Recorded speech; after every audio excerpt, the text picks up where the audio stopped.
വിടുതലിനേക്കാൾ ഉപരി, ഡെലിവറൻസിനേക്കാൾ ഉപരി, പ്രൊഫസിയേക്കാൾ ഉപരി നിങ്ങൾ ആഗ്രഹിക്കേണ്ടത് സാന്നിധ്യത്തെയാണ്.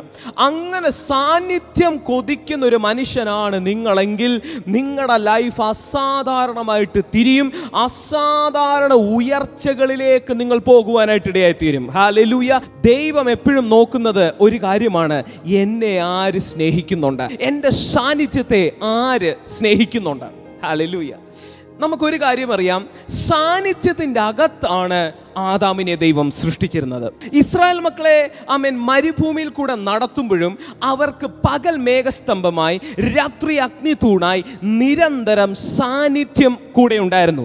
സങ്കീർത്തന പുസ്തകങ്ങളിൽ നമുക്ക് വായിക്കാൻ പറ്റും, അത്യുന്നതന്റെ മറവിൽ വസിക്കുകയും സർവശക്തന്റെ നിഴലിൻ കീഴിൽ പാർക്കുകയും ചെയ്യുന്നവൻ, കർത്താവിന്റെ കൂടെ പറ്റിയിരിക്കുന്നവൻ എന്ന് പറഞ്ഞാൽ നമ്മൾ വാസ്തവത്തിൽ സൃഷ്ടിക്കപ്പെട്ടത് സാന്നിധ്യം എന്ന ക്ലൈമറ്റിൻ്റെ അകത്ത് ജീവിക്കുവാനാണ്.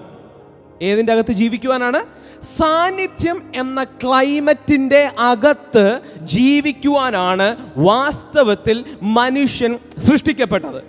ഒരു മീനിന് വെള്ളത്തിൽ ജീവിക്കണം എന്നതുപോലെ, ഒരു പറവയ്ക്ക് ഒരു ബേർഡിന് ആകാശം എന്നതുപോലെ, ഹല്ലേലൂയ, നമുക്ക് സാന്നിധ്യമാണ് ആവശ്യം.